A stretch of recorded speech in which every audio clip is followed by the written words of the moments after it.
Yo, what's going on, ladies and gentlemen? It's your boy Absolute, and we're back again finally. And this time we're going to be talking about something a little spicy in the community right now. XDefiant has finally released, and I kind of just wanted to run you guys my personal opinions and what I like and dislike about the game currently. So we're going to be starting off with the likes, and my first thing that I want to say is the guns all feel unique and different. Like, they all kind of have their own kind of like niche and like fitting, and they all kind of do something different. Submachine guns don't run the entire game.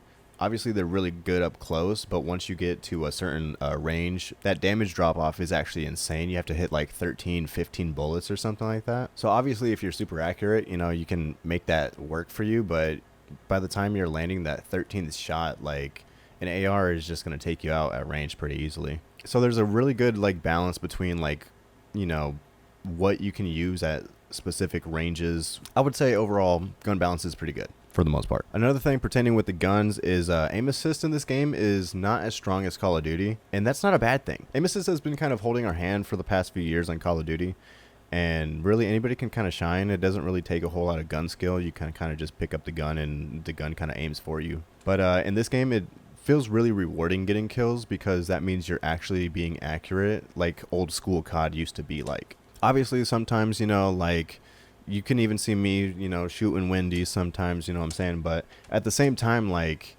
it's just about the learning curve and, like, seeing where you can excel in certain positions with certain weapons, and less aim assist is better. Less aim assist is better. Okay, less aim assist is better.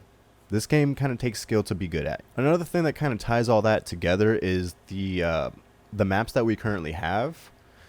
They're all pretty vibrant, really colorful, bright maps, fun to play on, and they all kind of represent a different game, which is also fun because like if you've played the other games that they're from, like it can give you like core memory flashbacks and oh my god, now I'm back playing Far Cry, now I'm playing The Division, like these are games that I've played in the past. All the maps play a different way and they feel unique, and you have to kind of adjust yourself to it. And I think that's important for like the skill aspect of it, right? It's whoever adapts first really kind of starts taking off and understanding, you know, how the game's supposed to be played. It's not just one way to play the game. Get on the objective, please. Another thing I've kind of mentioned already is sbmm in this game is not like Call of Duty in a sense, right? We'll get there later. You really do get more of a mix of players, and it's not sweating super hard. You can't play music in the background in pubs like COD champs every match. You will occasionally find sweaty players, but usually you get a pretty fair like mix of everybody's kind of shit, everybody's kind of like, and then sometimes you're on the good end of it, or sometimes you're on the bad end of it, you know what I'm saying? But yeah, sbmm in this game makes it that you're not really having to try and be super 100% focused in public matches every match. So movement in this game, I kind of have a special way of describing it. The movement itself is smooth and clean, but the animations that you get into, or like it projects, makes the game look and feel clunky. Because I've been seeing the argument, the game feels clunky, the game feels smooth. And I would like to say that it's smooth, but there's certain things, certain animations, certain time, like sometimes I have to throw the grenade button twice for it to pop the first time. I don't know why. Maybe that's just me and my remote. I would also like to say, like when you climb a ladder, it feels super janky. Like that's like one of the clunky parts. Like you're like kind of flowing, and then like if you're like jumping onto the ladder, it just like I don't know how to explain it. That's like a clunky feeling for me whenever you're mantling something. That's when it's clunky for me. But I mean, obviously you're not supposed to spam the jump thing, and I know that the jump decay, like you're not supposed to spam it, blah blah blah. You're gonna get like tired after a few jumps. It makes sense balancing wise. Other than the animations, I would say the movement feels really good, especially if you run with your secondary pistol. You actually move a lot faster, and then if you hit the little slide jumps, you just kind of fly back into the action. It doesn't feel like you're running like a quarter of the match just to get to the middle of the map just to die and then run back to the middle of the map just to find somebody else camping. You can always get into the fight quicker. And then the air strafes, is kind of a touchy subject because people associate it with bunny hopping, which, I mean, in a sense, yes, you end up bunny hopping. At the same time, like, you can do some crazy air strafe movements and like just completely throw somebody's aim off. And in a game with less aim assists and it's not holding your hand, keeping you on target the entire time, it feels really rewarding with mixing good movement and good accuracy and just being a good player. Hop on the hill, please, somebody, dear God. Now we're going to move on to the dislikes. And honestly, a lot of these I kind of expect to get fixed eventually, soon. If they don't, the game is pretty much dead. My number one thing and the most important thing, and everybody knows it, desync, aka getting shot around corners, your bullets don't register, whatever the desync issue is, you're perfectly around a corner and you just die. It'll eventually get fixed, and if it doesn't, that's just kind of the nail on the coffin for the game. But I think every game kind of launches with like a desync issue nowadays anyway, so eventually it'll get fixed. And I've noticed in a lot of my lobbies when I'm checking like the scoreboard or something, I'll look at the pings in the lobby, and for some reason, like, it'll vary between, some people have 20, some people have 30, some people will be at like 50,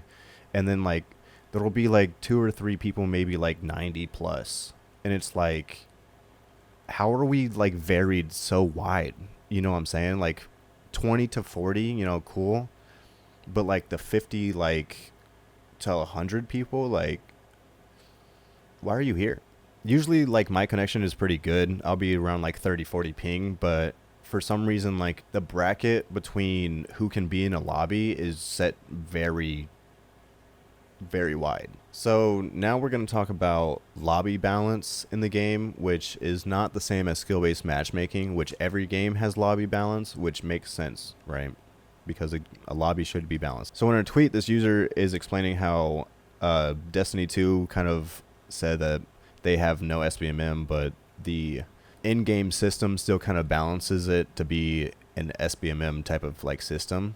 Ake said that their team balance works pretty much in a draft-like order, so it should be pretty much balanced between both teams, but in a rare instance that it can be kind of skewed in a different way. And if you're a higher above average player, which I don't know what the like scale for that would be. I don't know like how high of a average skill rating you need to be considered an above average player, I guess. You know what I'm saying? Currently 3,200, somewhere around there. Leave it in a comment down below what your average skill rating is. I want to see. I want to see what like where people are at. Pretty much the second tweet from Akes says that only in a big rating difference like this happens, but honestly I feel like this happens if I'm playing solo more times than not. So it's pretty much just me and the 5 bottom players, and then the whole like mid pack versus, you know what I'm saying? It's literally a 1v6. Sometimes I'll get like I said, the SBMM, there's no SBMM. Sometimes you're on the good end, sometimes you're on the bad end. But most of the time when I'm playing solo, I feel like I just have the worst teammates ever. I can't play objective-based game modes, and if I do, like, I can't play escort solo. Escort solo is impossible. My teammates lick walls, and they don't get kills. If I don't pop like a 2-3 piece, it's just a 6-man feed. It's just red over and over and over. That makes it feel like you can get all the objective score, you can get all the kills, but you just can't win. It's like, what else can I do, It is like, not a guaranteed thing like Call of Duty, because Call of Duty, it's literally every match is literally like that.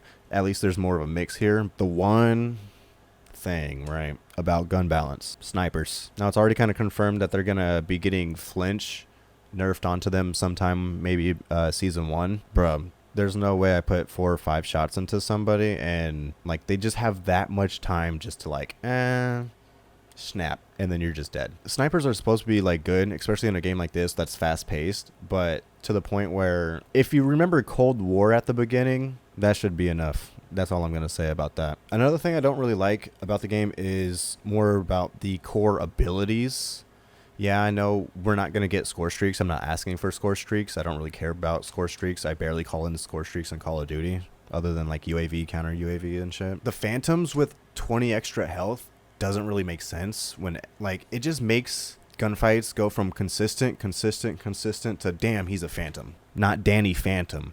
Damn, he's a Phantom. Sorry, I gotta throw dad jokes in it every now and then. You know what I'm saying? You can have the same gun, you can be more accurate, and technically they can still just outgun you by like just out surviving. Obviously, that's like in a really like rare instance where like you're both shooting at the same time, you're both looking at each other. If you guys have the same gun, same build, you just lose. You know what I'm saying? If you're both 100% accurate, if you're not a Phantom, you just lose. You don't have the 20 extra health. I mean, yeah, you know, put on your Juggernaut perk back in COD 4 or some shit, but the dude's already got the shield and the bubble, bro. Come on now. Like, 20 extra health is crazy. 20 extra health is actually criminal. The amount of times that I leave, I don't know if it's specifically Phantoms, but like, dude, I leave people at 1 HP so many times, and that is insane. Why is there a possibility for somebody to be at 1 HP? And it's not like a rare thing. It could be decent. I don't know. Black Ops 3 had Heat Wave. This game has Heat Wave on steroids. Instead of just flashing the people, it kills the entire area around and leaves an area of effect damage. That's crazy. Obviously, you know, there's ways to counter things. The game is more built off of these abilities, but I've always, even back then, I've kind of thought that the abilities were kind of gimmicky for like an instant kill type of thing. So like the Annihilator from Black Ops 3 had no aim assist, but it was a one-hit kill, any range, whatever, right? To have an Annihilator and Vision Pulse at the same time is nuts. So they took gimmicky things, smashed them together, and made an ultimate gimmicky thing. You see where I'm getting, right? That's kind of why I choose more like the healer abilities. Obviously the healing ult is also insane. You're literally just infinite health. I do like the counter ability between all the abilities though.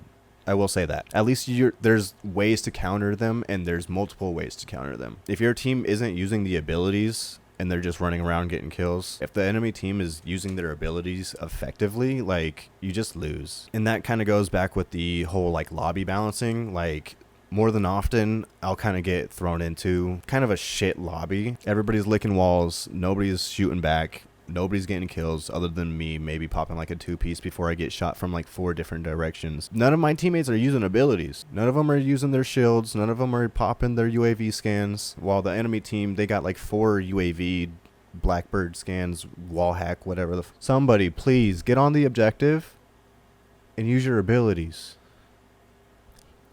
And like I said, movement is just kind of clunky when you're doing certain things, mansling, climbing ladders, throwing nades. If you don't jump out of your slide, like if you just slide, like, I don't know, it's weird. But that's pretty much what I don't like about the game. Obviously, there's going to be more stuff that I dislike, or I'm going to say that I dislike. That way I can provide feedback. That way things can get changed. That way people can kind of understand where I'm coming from. Whereas if I like something, it's just going to roll off the tongue and that shit fucking bangs. You know what I'm saying? Hope you guys enjoyed. Leave a like, comment down below what your average skill rating is. I really want to see what you guys are at. I'm around 3,200, somewhere around there. But you guys have a great day. I'll see you guys next time. Peace. Popped his bubble right in front of me.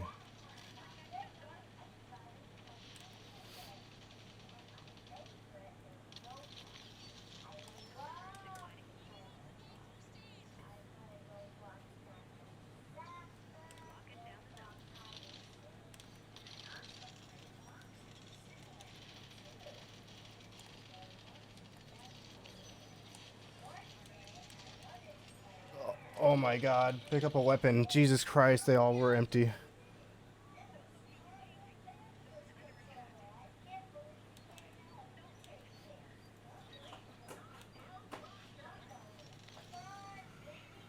Fuck yes.